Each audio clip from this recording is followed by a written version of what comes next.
अमित शाह जी के बेटे जो बीसीसीआई के सेक्रेटरी बना दिए गए हैं, उनसे अमित शाह जी से पूछना कि आपके बेटे को बैट बॉल पकड़ना भी आता नहीं आता, वो उधर जाके पूरे विश्व में क्रिकेट चलाने की कोशिश कर रहे हैं। भैया आप सोच रहे होंगे आज खेत में से क्यों लाइव आया हूँ। मेरे पीछे आप जहाँ तक देखेंगे आपको खेत ही नज़र आने वाले हैं। मैंने सोचा देश तो वेंटिलेटर पर आ ही चुका है, क्यों ना खुली हवा में जाकर सांस ले ली जाए अच्छे से, क्योंकि शायद वेंटिलेटर पर देश आ चुका है, क्या पता कब किसकी सांस रुक जाए। उसी बीच इस हरियाली के बीच, इस खेत के बीच हमें बैठे हुए यहाँ पर मिल गए, दिखाइए राहुल भाई, राजेश बाखड़ जी, जो कि इनेलो पार्टी से हैं। और उसी बीच इनेलो पार्टी के हरे रंग के साथ साथ इस हरियाली के अंदर राजेश बाखड़ जी हमें मिल गए हैं। उनसे बात कर लेंगे आज थोड़ी सी और जानते हैं कुछ जो मुद्दे चल रहे हैं उसके अंदर क्या वेंटिलेटर पर बाखड़ साहब भी जी रहे हैं, या इनके लिए शायद कोई वीआईपी लाइफ हो, या फिर यहाँ पर कोई अपना ऑक्सीजन सिलेंडर लेकर बैठे हो। बाखड़ साहब, वेंटिलेटर पे सांस आ रही अच्छी? वेंटिलेटर पे नहीं है, वेंटिलेटर तो हम इस सरकार ने वेंटिलेटर पे पूरे हिंदुस्तान के युवाओं को, आपने देखा होगा युवा ही नहीं सर, पूरा देश वेंटिलेटर पर आ चुका है।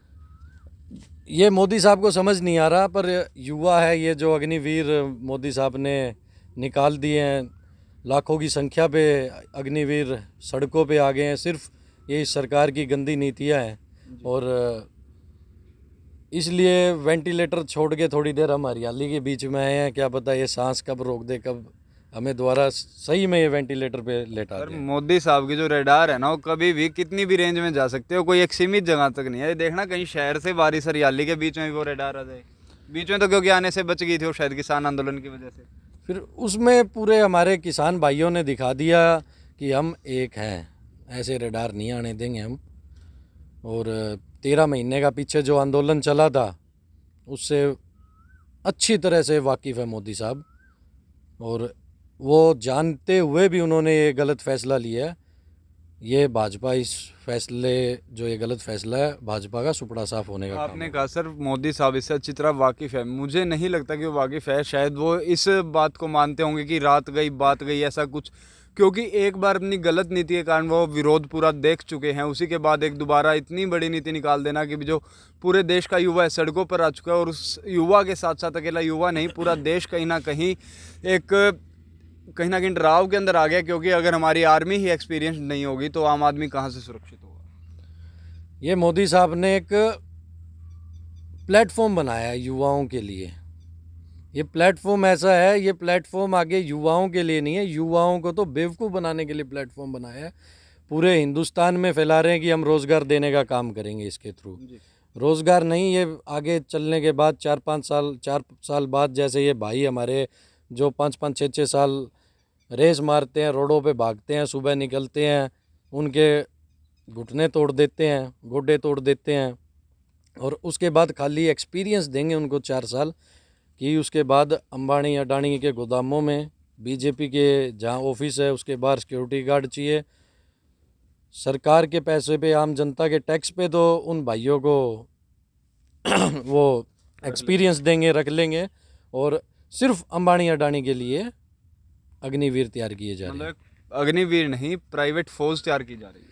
प्राइवेट फौज नहीं, प्राइवेट, ये आज विजय वर्गीय जी हैं, भाजपा के बहुत बड़े नेता हैं, उन्होंने बयान दिया है कि 4 साल के बाद हम सबसे पहले रोज़गार देने का काम करेंगे इन लोगों को। हमारे भाजपा के बहुत सारे ऑफिस बन चुके हैं, उनमें हमें सिक्योरिटी गार्डों की ज़रूरत है, उन लोगों को सिक्योरिटी गार्ड तैयार कर रहे हैं ये जी।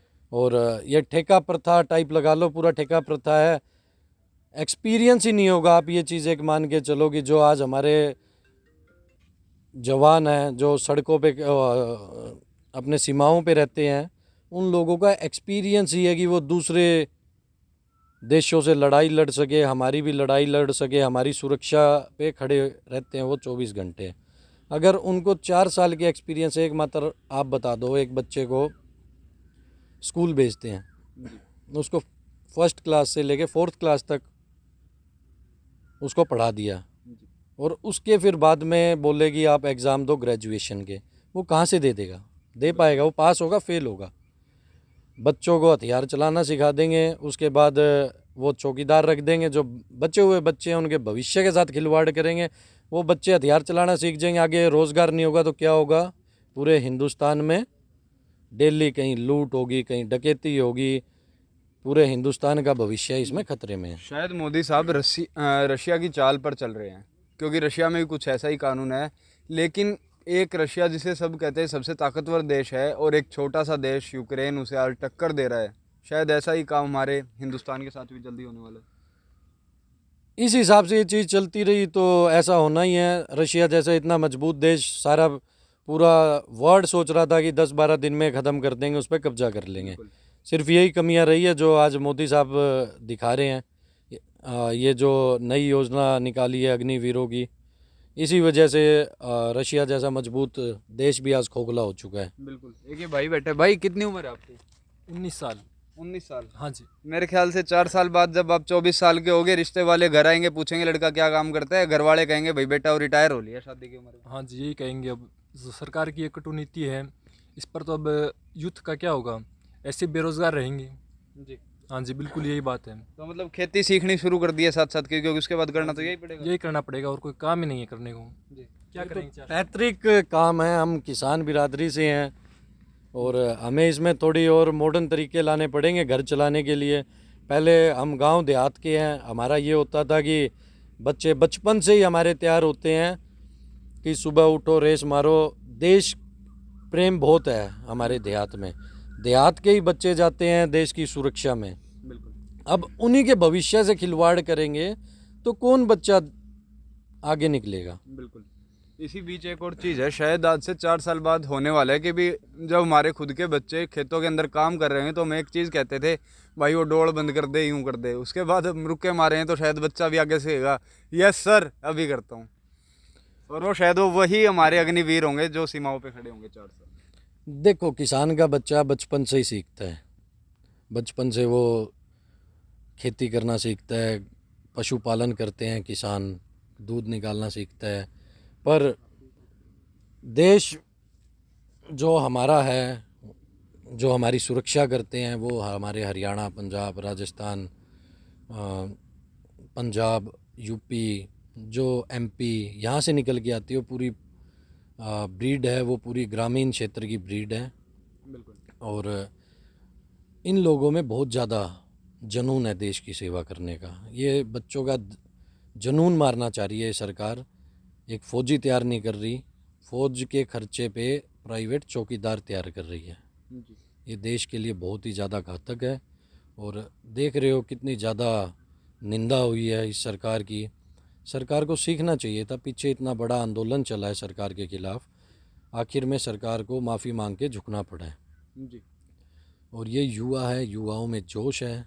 मैं मेरे युवा साथियों से आपके चैनल के माध्यम से अनुरोध करना चाहता हूँ, हमने पीछे भी इस सरकार के घुटने टिकाए हैं, तो एक शांतिपूर्वक आंदोलन करो, कोई भी सरकारी संपत्ति के नुकसान ना करो, वो हमारा खुद का नुकसान है।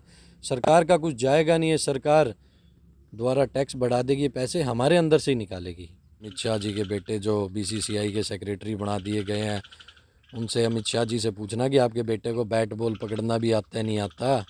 वो उधर जाके पूरे विश्व में क्रिकेट चलाने की कोशिश कर रहे हैं, बिल्कुल। वो वहाँ सिर्फ पैसा कमा रहे हैं। शायद वो बैट बॉल खेलना भी सीखा होगा तो वो अमित शाह जी से ही सीखा होगा, क्योंकि बैट बॉल तो वही खेलते हैं आम जनता के साथ और नेताओं के साथ। हाँ, इनकी ना एक स्ट्रेटेजी है, जो भी नेता आगे निकल रहा है, जो भी पार्टी उनका विरोध करती है, उनको ईडी के माध्यम से दबा दो या उनको किसी और तरीके से दबा के, या तो नेताओं के पास आज एक ही ऑप्शन छोड़ा है, उनके खिलाफ जो बगावत करेगा या जेल में जाएगा या उनकी पार्टी में शामिल हो जाएगा। तो ये देश का दुर्भाग्य है। ये इमरजेंसी लगाओ इसको, जैसे एक पहले इमरजेंसी थी, इमरजेंसी का माहौल दोबारा आ गया है।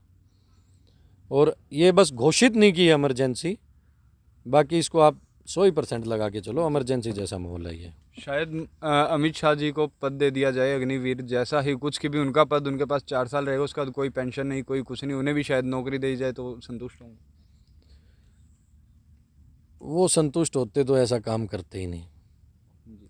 अभी उनको बोलते कि आप देश के गृह मंत्री हो, आपको ये मात्र 4 की जगह हम बड़ा दिल है, हम उनको 5 साल के लिए गृह मंत्री बना देते हैं, फिर वो उधर से रिटायर होके कोई काम करके तो दिखाए।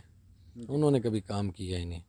वो काम करते लोगों को, काम तो किया है उन्होंने, लोगों को भ्रमित किया है उन्होंने, जात पात पे, धर्मवाद पे, इस हिसाब से भ्रमित करके, और अपने आप को जितना मीडिया आज देश का, आप लोग जो यूट्यूबर्स हैं उन्होंने बताया है, बचाया हुआ आप लोगों ने है सही मायने में, नहीं तो जितने बड़े चैनल्स हैं या उन्होंने ख़रीद लिए हैं या उन्होंने दबाव बना दिया कि हमारे खिलाफ़ कुछ दिखाया तो आपका या चैनल बंद होगा या आपके खिलाफ़ कार्रवाई होगी। सिर्फ़ और सिर्फ डिक्टेटर बन के इस देश को चलाने की कोशिश कर रहे हैं, और ये इनकी गलत फहमी है। देश ऐसा नहीं चल सकता। देश का आज के दिन युवा बहुत समझदार है, देश का हर वोटर समझदार है। आप जैसे 21 तारीख को आज निकाय चुनाव हुए हैं, उसका रिज़ल्ट देखना, बहुत भारी बहुमत से ये सरकार हारेगी और जो दूसरी पार्टियां हैं वो भारी बहुमत से जीतेगी। तो बिल्कुल फ़िलहाल हमारे साथ मौजूद थे राजेश बाखड़ जी। साफ तौर पर आपने सुना जो कहा गया, बताया गया, स्पष्टीकरण जो पूरा दिया गया। अमित शाह जी के लिए भी एक बात की गई है, उनका बेटा भी जवान है, अगर उन्हें अग्निवीरों पर इतना ही भरोसा है, स्ट्रेटेजी के ऊपर इतना ही भरोसा, इतना ही रोज़गार वो देने वाले हैं, तो एक बार उनके बेटे को ज़रूर जाकर वहाँ पर देखना चाहिए, उनके बेटे को ज़रूर भेजना चाहिए अग्निवीरों में ज़रूर जो एक बार भर्ती करवानी चाहिए। सिर्फ यही नहीं, अभी रिसेंटली जो उन्हें BCCI का प्रेसिडेंट बना, सेक्रेटरी बना दिया गया है, उसी के ऊपर कहीं ना कहीं सवाल भी उठता हुआ नज़र आ रहा है, क्या अमित शाह के बेटे को आज तक भी क्रिकेट खेलना। और मैं लगातार एक और चीज़ जो लगातार सोशल मीडिया के ऊपर देख रहा हूँ, आम लोग जो हैं, आम जनता एक पोस्ट लगातार डाल रही है कि ये लोग गलत कर रहे हैं, युवा गलत कर रहे हैं। उसी के बीच युवा जो फ़ौज की भर्ती कर रहे हैं वो गलत नहीं कर रहे, बल्कि कहीं ना कहीं कुछ और शरारती तत्व उनके बीच में आकर कहीं ना कहीं आंदोलन को कमज़ोर करने की कोशिश कर रहे हैं। और मैं आज आम जनता से खुद अपील करना चाहूँगा कि आप लोगों को भी उनका साथ देना चाहिए, क्योंकि जब तक हमारे सरहद सुरक्षित नहीं होगी तो हमारा देश कहाँ से सुरक्षित होगा। और जो अपने घर पर बैठकर इस वीडियो को देख रहे हैं या फिर किसी और वीडियो को अग्निवीर से रिलेटेड देख रहे हैं, तो उन्हें भी सड़कों पर आ जाने की ज़रूरत है, उन युवाओं का साथ देने की ज़रूरत है। वैसे तो शायद आप लोग भी जब अपनी बेटी की शादी करते होंगे तो ढूंढते होंगे सरकारी नौकरी होनी चाहिए या फिर कुछ बढ़िया काम होना चाहिए। तो एक चीज़ सोच लीजिए, अगर फ़ौज ही नहीं रहेगी तो कहाँ से सरकारी नौकरी रहेंगी और कहाँ से फ़ौजी भाई रहेंगे। कमेंट ज़रूर कीजिएगा और देखते रहें BBC स्क्वायर इंडिया।